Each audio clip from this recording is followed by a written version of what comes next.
Hello and good evening from Thoreau Farm. I am Rebecca Migdal, Executive Director of Thoreau Farm Trust, the organization that preserves the birthplace of Henry David Thoreau and promotes conversations about nature, society, and living deliberately. This evening's program is part of the Right Connection at Thoreau Farm, a program in partnership with the Thoreau Society, in which we feature author talks and writing workshops to encourage reflection and expression, especially around topics Thoreauvian, writing from personal experience, close observation of nature, and exploring our relationship with the earth and with each other. This spring, we have the privilege of presenting a series of talks through the Right Connection that explore writing from personal experience, starting with tonight's program and continuing in future weeks with programs that explore the writing of Cy Montgomery, Tom Montgomery Fate, George Colt, and Thoreau himself. Please check our website, www.thoroughfarm.org, for these and other Right Connection programs. We're streaming today's program from the room where Thoreau was born in 1817 here on Virginia Road in Concord, Massachusetts. We're hoping to welcome more and more people into the farmhouse for future programs, but are so grateful that the virtual platform allows us to welcome you in this way. This session is being recorded and will be available on our website, and we will monitor the chat feature on Zoom for you to join in the discussion. So please type your questions into the chat.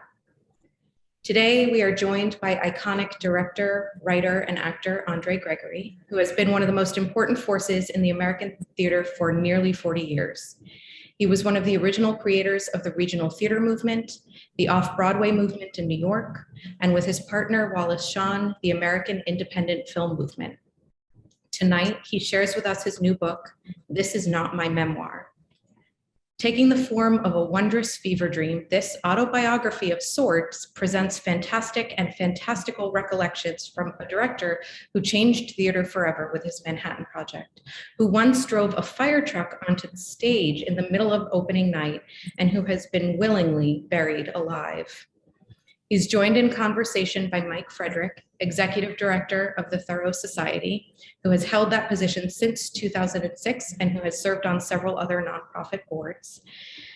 His expertise includes graduate work on Thoreau's social philosophy and ethics, and his degrees include a master's in history from Harvard University.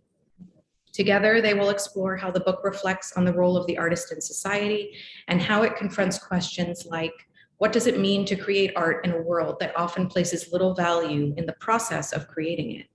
And what does it mean to confront the process of aging when your greatest work of art may well be your own life? And with that, I will turn it over to Mike to get the conversation started. Thank you, Rebecca. Thank you, Thoreau Farm and Thoreau Society, for hosting this talk tonight with for the Right Connection with André Gregory. André, it's so wonderful to meet you. Thank you for being with us. Well, it's lovely to meet you because you have such a shocking resemblance to Orson Welles. Oh, well, thank you. I've always used to say to God, give me Orson Welles' voice, not his body. But there it is, middle age. So you wrote This Is Not My Memoir in 2020. Is that right? Well, it got published in 2020, but the book, I think, took about 7 years to make. And it went from a 2,000-page book to, what is it now, about 140 pages? Over close to 200 pages. And you collaborated with Todd London. Right. Tell us a little bit about that, how the collaboration worked and why you decided to have a writing partner for the project. Well, because I'm not a writer, really. I mean, I wanted to be a writer when I was a boy, but I felt that structuring a book would be something I might not be able to do, and I needed help in doing that. And he seemed to be a delightful human being, and I very often collaborate in order to have a deep, fun, amazing personal experience. So I thought going on the road with him would be fun. Relationships have been very important to you throughout your life and career and work. And you've Well, had yeah, many. Wally and I have been partners for 50 years, and my set designer Eugene Lee, who designed Saturday Night Live and shows like The Wiz on Broadway, he and I think, have been working together for 60 years. I believe in marriage. I like marriage. Huh. That's remarkable. And so the set designer, he worked with you on the principal films that you've been involved in, My Dinner with André, Uncle Vanya, and Master Builder? No, the only thing he didn't work with me on was, strangely enough, My Dinner with André. We'd had a fight. I rarely have fights, but we had a fight before My Dinner with André, not about My Dinner with André. And so we weren't speaking at that point, but once we made it up, we've been speaking for another 40 years. One thought that I had as I was reading your memoir, and I also listened to it because you're an excellent narrator, of course. But you don't, I was really surprised to find out that you don't keep a diary. No, I should have. And I regret this. My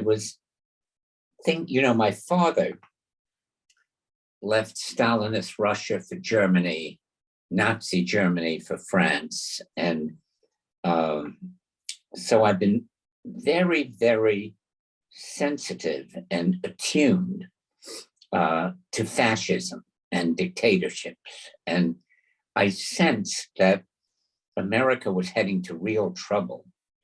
I guess I started to feel that in the late 90s. And I regret that I haven't kept a diary, because what an amazing, awful time we've been through. However, when I was leaving, when I was experiencing the things I talk about in My Dinner with André, being buried alive, going to Tibet, traveling across the Sahara on camels with a Buddhist monk. When I was getting ready to do that, I was on the beach with Jeannie Valentine, a very fine poet. And I told her I was thinking of keeping a diary. If there hadn't been diaries, there would have been no My Dinner with André. And Jeannie said, well, if you keep a diary, don't talk about feelings. Note facts. If you just put feelings down, you won't remember the facts. If you put down facts, you'll remember the feelings. And so a lot of the amazing stories that are in My Dinner with André would not have existed had I not kept a diary. But there was no diary for This Is Not My Memoir. These are the stories that I tell, which are quite fantastical, I think, are all stories that I remember. Well, partly the stories that you're telling in the beginning of the book about your mother and father and your relation with your nanny, Icy, these are all stories that actually were told to you. So is it more that you're retelling stories that were told to you, or do you have memories of that time that you also drew on? Oh, it depends what time. I do have memories of the terror of leaving Europe in 1939, which is why say what's going on in Ukraine is as profoundly upsetting as our incursion into Iraq. I know what it means to be invaded, and I know what dictators are like, and I know how your whole life can be upended by history. So I do remember that. I remember catching the last boat train out of France in 1939. I remember crossing the Atlantic, and we had a sister ship that was about a mile away. I remember seeing it torpedoed. I remember seeing people drowning. We picked up survivors who slept in the hallways of the boat. I remember being outfitted for gas masks in London when everybody was getting ready for perhaps poison gas or bombardment. So what's happening today in the war is painfully close to me. You were born in Paris in 1934, so you were fleeing when you were around in 40 or 41 when you were 6? No, 39 when 39. I was, yeah. 5. And you fled on steamship to London? And then you eventually made your way to New York, where you were in a boarding school. And actually the experience in the boarding school that you described was a painful one. It was painful because there was a lot of anti-Semitism, and we were Jews, and the anti-Semitism was quite insidious. Did you read that thing that just happened in Los Angeles, the movie, the Museum for American Film? They built a huge museum in LA that was dedicated to American film, but they completely forgot to mention that all the men who started the movies were Jewish. Yeah, I do remember reading something about that. I don't know if it was in the foreword. I can't quite remember where, but that's terrible, terrible omission. And you actually, your family changed your name. So your original name is not actually Gregory, it's a Russian Jewish surname.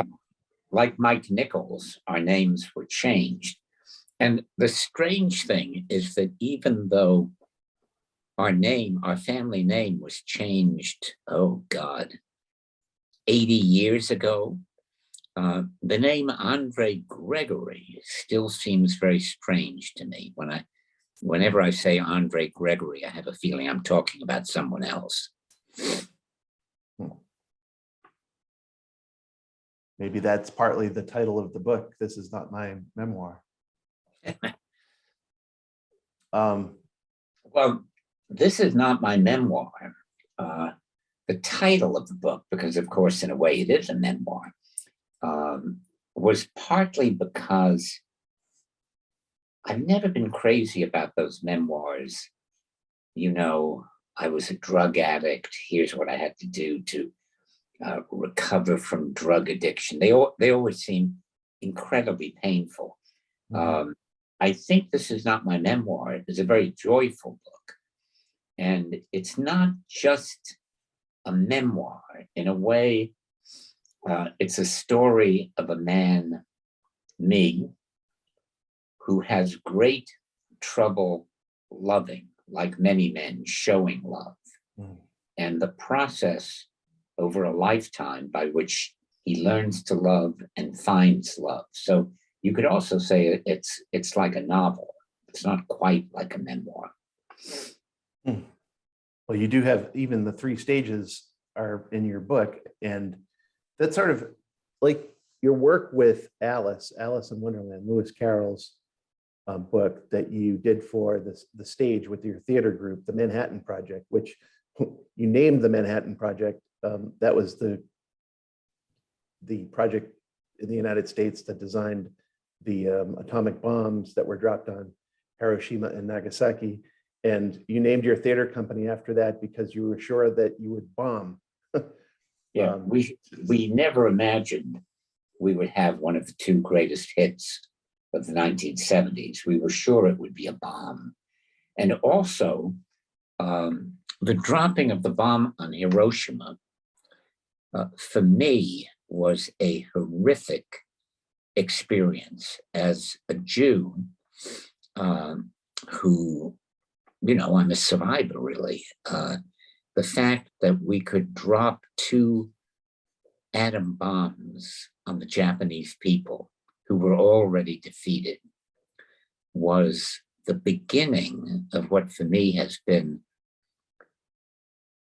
a shocking American brutality, from Hiroshima to Vietnam to Afghanistan to Iraq. So I've been particularly sensitive to the fact that our American hands are not clean. And I did think that Trump, who, like all of us, I loathed, an interesting thing about Trump was he showed the swamp that was under American hypocrisy. He brought it to the surface and made us face who we are, I think. But I can't remember what the beginning of your question was or how we got here. Well, I was going to move into talking a little bit about your theater project with Alice, because in part that story is, as you say, it's autobiographical in terms of growing up where you just couldn't trust what adults were saying, and it was as if growing up in a world of madness, and of course the even outside of the family, the madness of the United States that you're talking about is also, I suppose, part of that. And you worked on this play for 6 years, 8 years, and toured the world. And you tell us a little bit about your work with Alice in Wonderland? Well, I was in Freudian analysis at the time. I've been in Freudian analysis, Jungian analysis. I've been in almost every kind of therapy except for getting into an orgone box. And being in Freudian analysis helped me open up Lewis Carroll's code. The whole book is in code. Alice comes to the Mad Tea Party and the 3 men say no room. Why do they say no room? Where does she come from? Everything in the theater process is based on logic. And in order to decode Lewis Carroll's logic, it was very helpful to have a psychological background. But Alice, like a lot of my work with Wally, is quite terrifying and very funny, both. Yeah.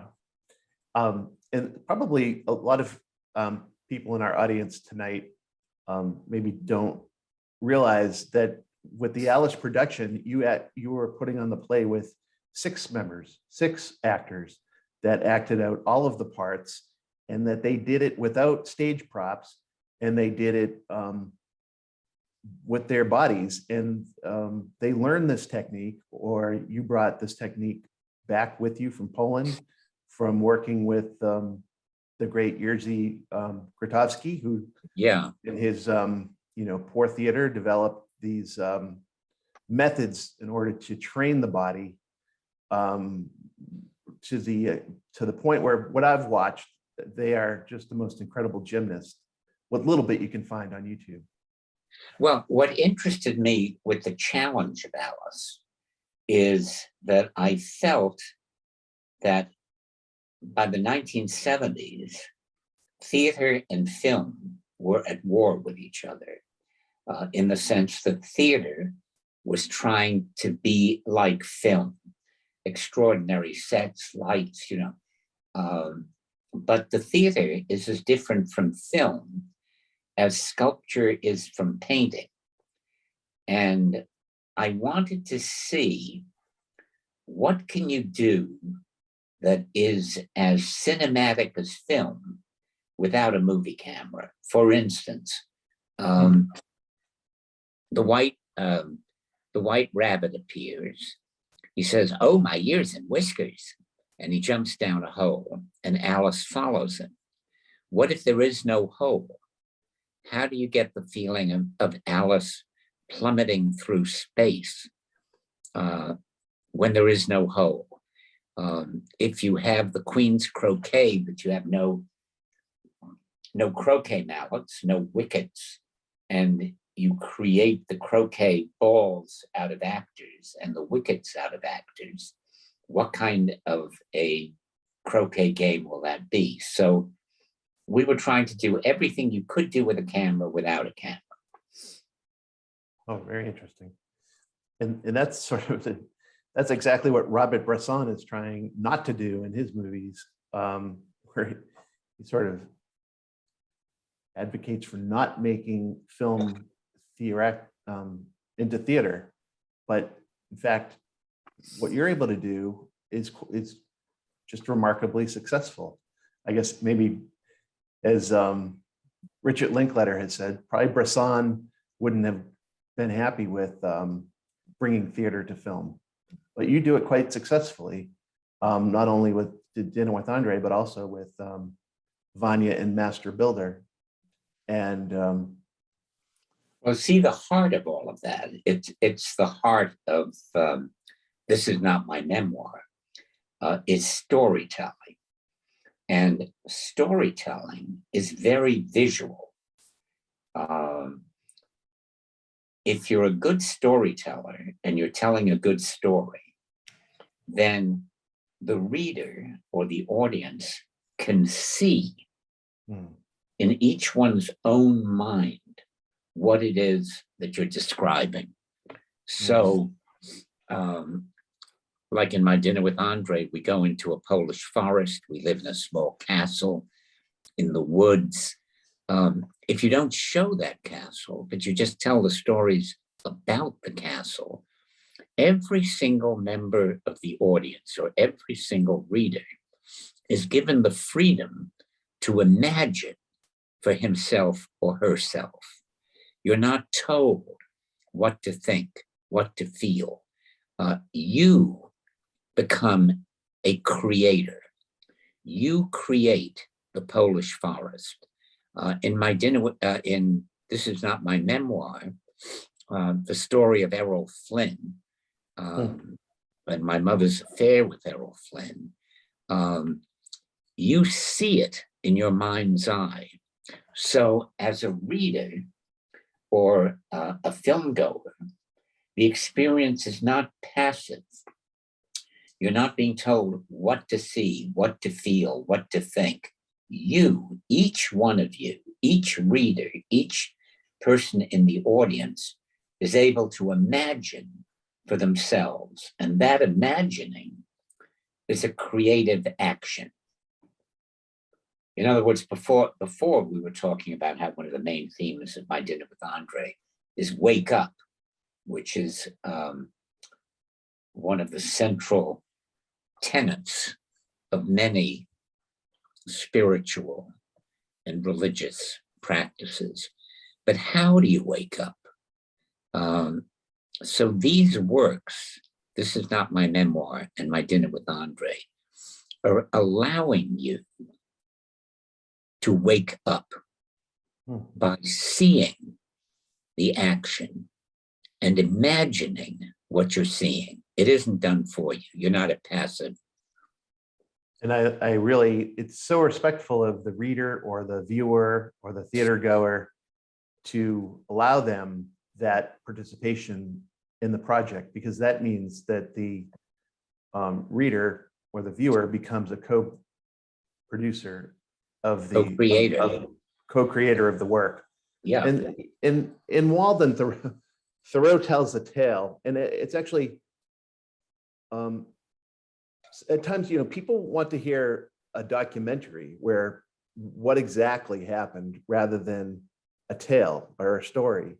That in some sense, with a story, you can participate in it instead of objectively watching it. So Thoreau says, I long ago lost a hound, a bay horse, and a turtle dove, and am still on their trail. And many are the travelers I've found that are concerned about their whereabouts. and seem as desirous to find them as I do. And, one reading of that is, well, what does each of those represent? Is it allegorical? Or is it simply a tale that draws you into the story, that makes you look for your own quest? What is it that you've lost? What is it that you're on the trail of? Like you mentioned in This Is Not My Memoir, sort of you're questing for love, and something that men of your generation or men of my generation sometimes or often struggle with that. So that's part of the quest. And I think well, Thoreau says that part of that story is the turtle dove that disappears behind a cloud. And I think that gets very near to what we're talking about. Without naming it. So you allow, when watching My Dinner with André, you talk about Brecht, and that Brecht left distance between the stage play and the audience, a distance that was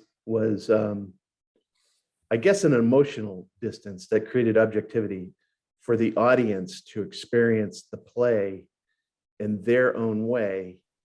And I used to say this about Walden, that Thoreau left distance between himself, the writer, and his book, so he could sort of use it as a touchstone or a gemstone to judge himself ethically, because it's his ideal. The book is his ideal. So he left the distance between the work and himself, as well as for the reader and the work. Well, here's an example of what we're saying. At the opening night of Arthur Miller's Death of a Salesman, directed by Kazan, the audience was so moved that at the end they just sat there, many of them sobbing. And Kazan was rushing up the aisle to be able to get out of the theater and greet people. And he took Miller's hand and whispered to him, "We have a hit." And Miller said back, "No, we have a failure. The audience is weeping so much, they can't think." So Brecht was interested in not just your ability to feel, but more important, your ability to think, and through thinking, to be able to perhaps change things, even in a small way. Yeah, and I mean, that's what we find in melodrama, where you're watching a film and the music is telling you how to feel rather than leaving that distance between you and it. I would say that Thoreau partly understands himself, and actually his biographer Laura Walls understands Thoreau as moving to Walden Pond in part as a dramatic act. So he's acting out his life of simplicity at the pond, becoming a creative author in a way that helps him to both better understand himself objectively, as well as for him to be an example to his townspeople. And, think about Thoreau's move to Walden Pond. He is simplifying his life at a time where the Industrial Revolution is powered by the textile industry. And that's based on Southern cotton. And Southern cotton is produced into textiles in northern mills. And Thoreau, in part, his essay on civil disobedience was originally titled Resistance to Civil Government. So Thoreau, in part, is doing this act of resistance by moving to the pond, simplifying his life, and trying to not be so reliant on this economic system of repression, of exploitation. My act of resistance was not really going to Walden Pond, which would have been a beautiful, or the Cape. Mine would get arrested 3 times in Washington for protesting the Vietnam War. That was my protest. In relation to what you were just saying about music, telling you what to think, my wife Cindy and I have been watching this nauseating documentary about Woody Allen and Mia Farrow that is completely manipulative. And as the camera goes up the stairs to where Mia says Woody sexually molested their little girl, the music is playing horror music and the lighting is frightening. So you're not being asked to think about whether Woody did this thing or not. You're being told he did it because you're in a horror movie. So yeah, the music can be very manipulative. And I don't like theater and film that tells you this is the truth. This is what you must think. Because in fact, I know working on, this is not my memoir, thinking, well, did this happen? Did this really happen? Or is it just a story? And I don't think you can say reality is this or that. It all depends. You know, I knew a wonderful family therapist who said everybody votes with their emotions.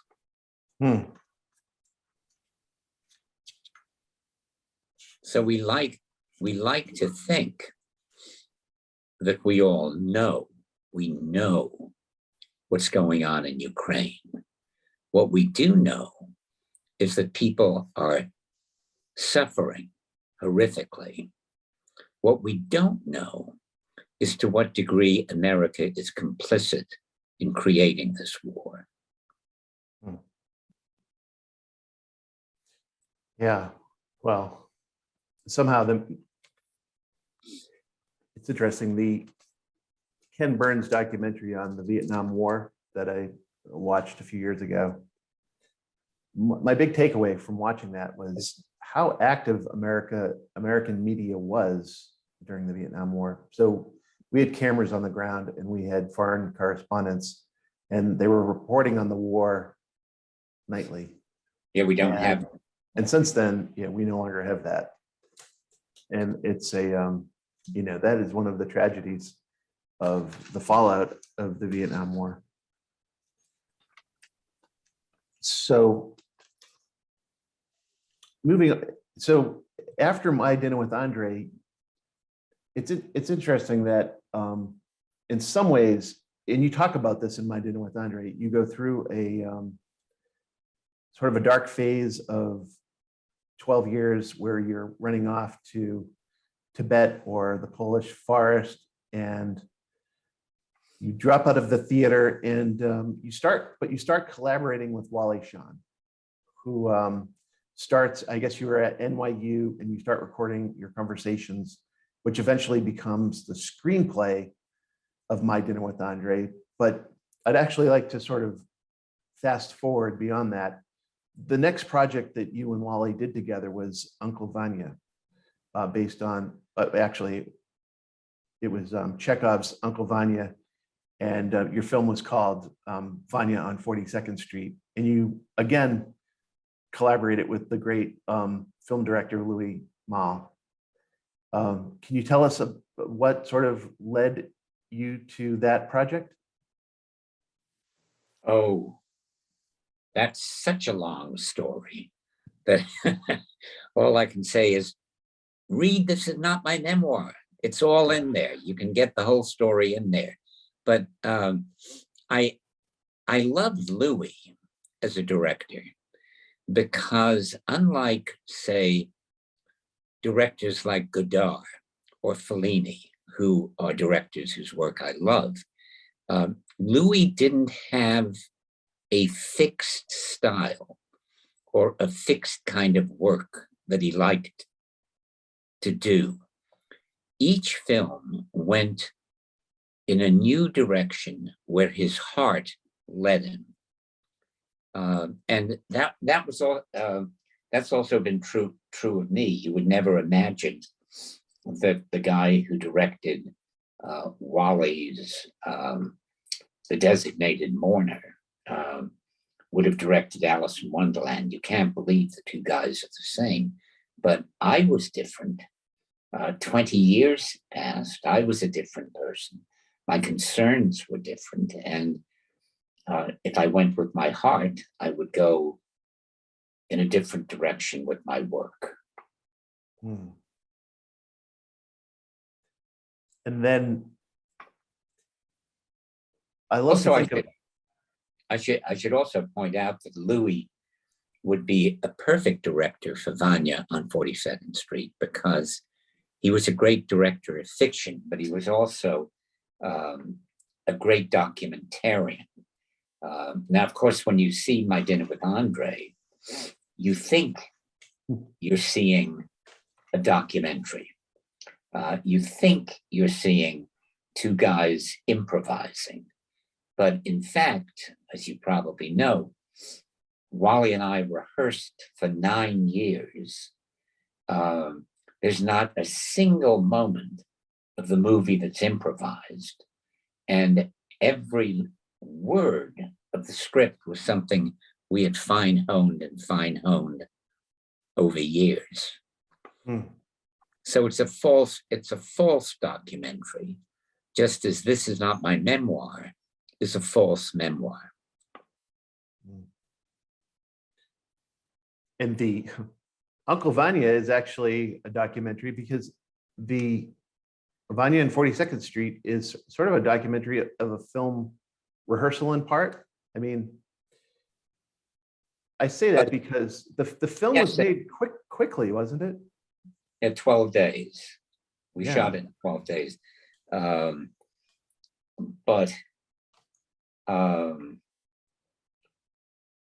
it seems as if it's a film rehearsal, but the rehearsals were staged, and the production that's at the heart of the film is something we performed many times in many places.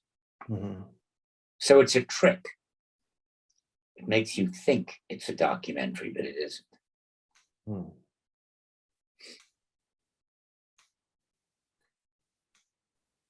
Well, it does have sort of that irony of it's a performance that was never, well, it was never commercially performed. It was No, we performed it. All of us had made a deal, the actors and I, that it would never be performed. That was the only way everybody wanted to do it. So the whole thing was about process. But when we started to show it, you know, to 3 or 4 people who were loved ones, family, they loved it so much that we finally had to increase the audience number to the spectacular size of 28. Now, there's, of course, one of the advantages of working for 28 people, for an audience of 28, is not to be exclusive, you know, but the Chekhov, for me, is not about, Vanya is not about, will Yelena go off with Ostrov? Will Vanya, you know, Chekhov is about the nature of being here. That's why he's so radical. What it feels like to be here. What does it feel like to pass a life? And the rest, the stuff that seems like plot is just sugarcoating. And if you perform for 28 people, you don't have to act. You don't have to declaim. You can just be there with all the ambiguity that comes with simplicity. Yeah. And too, that you mentioned in the memoir that Vanya in Russian actually means Johnny, Yeah, which Thoreau ends Walden this way. He says he's not saying that John or Jonathan will understand all that I have to say. And, Johnny is sort of this generic term that's used.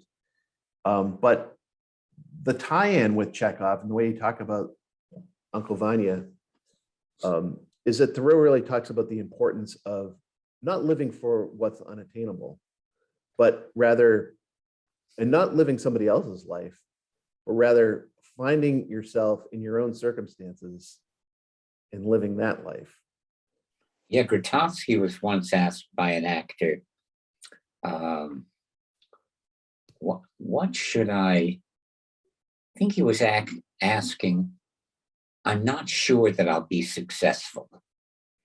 And Grotowski said, one man is born Mr. Van Gogh. Another man is born Mr. X. There's no difference between them.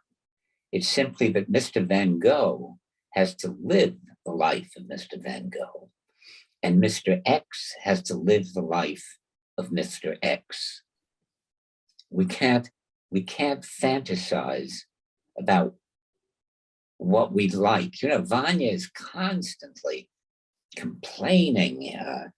He has no love. He hates his life. But if you just walk down the road, there's probably a lovely young woman in a house up the road that he could find happiness with. But he's so busy bitching about what he doesn't have that he can't appreciate what he does have. I found that one of the interesting challenges of COVID lockdown, a period that I enormously enjoyed. I have a nice apartment, I have a lovely wife, I have good books.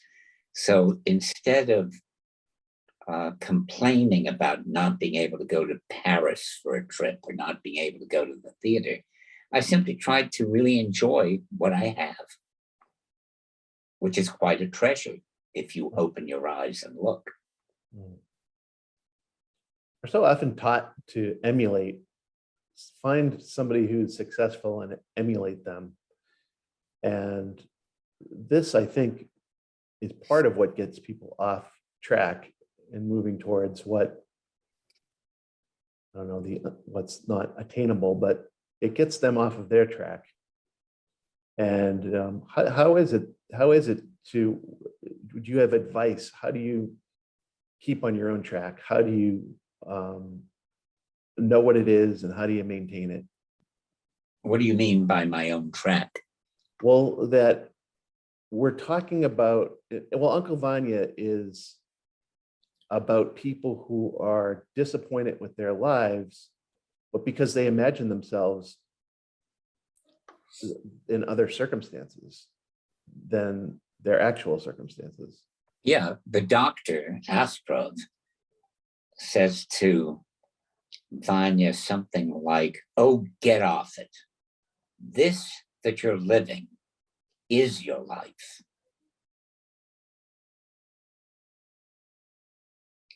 So I guess it helps to realize that bombs are not dropping on our head. If you're in COVID lockdown, it helps to know you're not in the hospital.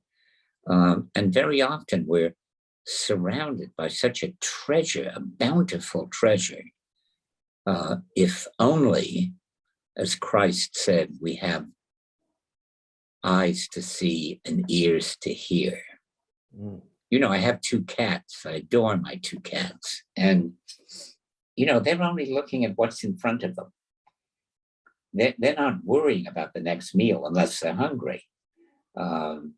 They're constantly sniffing around. What's this? What's that? They live in a wondrous world, which I think many of us, if we have a roof over our head, we are living in a wondrous world. And if we have somebody to share our life with, what a wonder. But we have to appreciate it. We mustn't want what we don't have. That's what in the end makes Wally so nervous. His character in My Dinner with Andre is the idea of just being, the idea of just sitting without anything particular to do. And Yeah.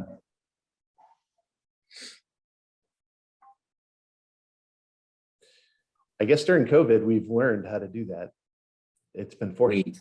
We've been forced. Yep. Yep. So I just, before we end, I mean, the next film that you did, The Master Builder, and that was directed by Jonathan Demme, because Louis Malle had passed away. And you actually worked at performing this Ibsen play that Wally Shawn translated into English. You performed that together with the group for 14 years. Well, no, we rehearsed it for 14 years. We rehearsed it. We performed it for a few months, and then we made it into a film. Yeah, when I was visiting a friend in LA, and you know that guy, he was invited for dinner. He's a filmmaker about my age, and he used to make films for like $100. He discovered a lot of people like Scorsese, and he shot his movies fast. I don't know if you remember who that is. I can't remember his name, but he said, I watched this movie. He said, why the hell do you rehearse for such a long time? What can you get out of rehearsing for such a long time? Well, I rehearse for a long time because when we come to plays like Vanya or Ibsen's Master Builder, we can't help but have cliches in our mind about what those plays are about. We can't help it, it's natural. So a long rehearsal period is chipping away at what you first thought to find what you would never imagine was in the play. I thought The Master Builder, my desire to do it in the first place was I thought I'd been a mediocre father and a mediocre husband in my first marriage because I was so involved with my own creativity, how great I was, you know. I thought that's what the play was about. But as we went on, what we found was the play's really about the last seconds you have alive of life. What happens in those few seconds, or could happen?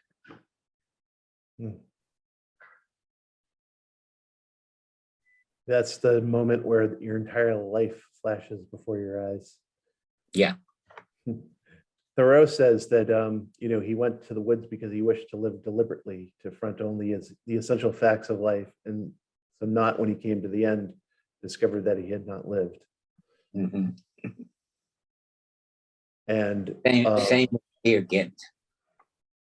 Peer Gynt has the same thing. And I do love that connection that you make with Ruth Nelson, who was performing, well, she was performing during Dinner Uncle Vanya. And she died soon before it was filmed. And her last words, you say, were Geronimo. Yeah. And so that that's the last word I heard her say. Her son said her last words were, "Here we go." Now, Thoreau's reportedly his last words were, "Now comes good sailing." Orson Welles's mother's last words were, "Orson, promise me you'll never make a love boat." And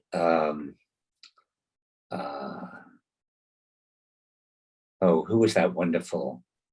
Oh, Oscar Wilde. His last words were, he was living in a rundown hotel in Paris. He'd been in prison. He no longer had any money. And he was in bed, ill, and a friend came to visit him. And he looked at the wallpaper and he said, either that wallpaper goes or I do.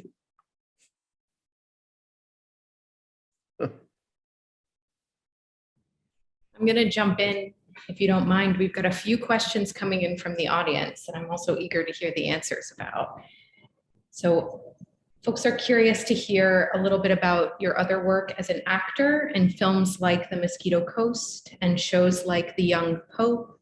What is it like to be on that side of the camera for you? Oh, it's great. You have no responsibility.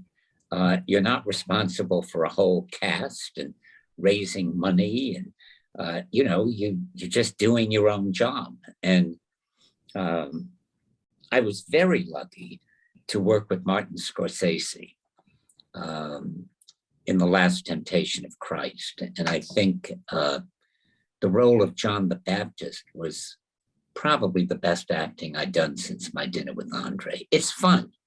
It's fun because, it's like painting, which I love to do. Because I don't really think I'm a painter. And I know I'm never going to have my work in the Museum of Modern Art. I can just really enjoy the process of painting. And the same thing with acting. It's not my responsibility.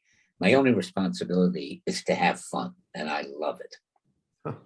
So as an actor, you don't bear any responsibility for providing that freedom to the audience in the same way that a director or a writer would have? No, I'm just creating a role, and I trust that if the director is good, which almost no directors are, the director will help me and guide me. I'm not thinking. That's what I love about acting, is I'm just there in the moment. You've spoken a lot about different collaborations, very successful collaborations you've had, and how they can be very deep, fun, personal experiences. But what makes a collaboration successful? What qualities in a person or efforts that they contribute to that relationship help it be really fruitful as a partnership? Well, I think all of us come from different planets. And if we can find someone from the same planet who somehow speaks the same language, or is simply an enormous amount of fun to be with, that's a collaborator. But they're very, very hard to find. I've had the set designer, Eugene Lee. He's been a collaborator forever. Wally has been a collaborator for 50 years, I think. And a couple of actors that I've worked with over and over again. But, marriage is a collaboration. You're married, I'm married. So we know what goes into a really good marriage. That's why it's amazing you've worked with Wally for so long. I find it fascinating. When you talk about your experience as a child and how certain experiences you've had have given you deep empathy for people who are experiencing horrific acts, particularly those experiencing it at American hands abroad. We talked about Hiroshima and Ukraine and Vietnam, but what about some of the shocking American brutality at home? Oh, don't get me started. Don't get me started. Well, I don't want to go so far as to say I hate America, but I don't like it.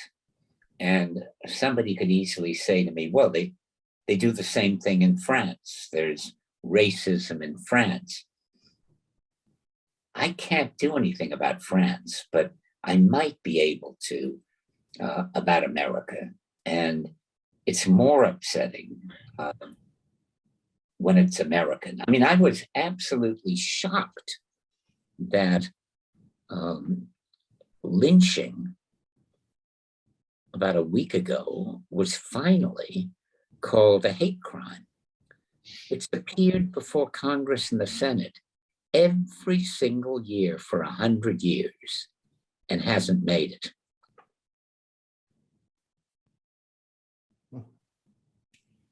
It's interesting that you would focus on the legislation of that kind of thing being based on feelings rather than facts when you'd previously talked about how your personal experience is recorded more in facts that convey those feelings rather than the other way. Sort of legislating the feelings rather than the facts. It's a different layer when it's brutality versus memory. Damn right. Yeah, after 9/11, the New York Times had a piece where they were interviewing different ordinary citizens about their feelings about 9/11. And a Black woman in Harlem said, honey, it's 9/11 on my block every day of the year. It cuts you right. That's a pretty succinct way to put it. Yep. We have another question coming in. It's asking, how did you find love after such a lifelong search? And what is love for you? And in addition to that, what role does the quest for trust play in the quest for love? Well, that's such a great question, and it would take me about 2 hours to answer. I'd say read my book. It's one of the main themes. No hints, no previews.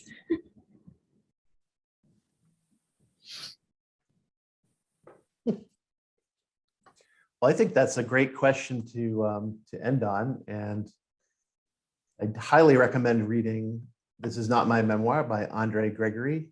I recommend it also. It's really, and the book is also on Audible, and it's a wonderful book to listen to because André reads the book aloud. So I've done both. I've read the book and I've listened to it, and I highly recommend it. Thank you so much for joining us. Oh, well, thank you. It has truly been a pleasure being interviewed by Orson Welles. Well, thank you so much for sharing with us, sharing so much of your story, well, stories really, and for opening up about your perspective on life and work. And thanks to everyone who joined us via Zoom. We are able to present this program for free as part of the Right Connection because of generous support from donors. We encourage you to donate what you can to help us present more wonderful programs in the future. If you missed any portion of this presentation or want to watch it again or are interested in past Right Connection programs, please find our recordings on our website, www.thoroughfarm.org. And we look forward to seeing you all at other programs or here at the farm in the future. Thank you and have a great night. Thank you all for being here. Bye-bye. Aloha.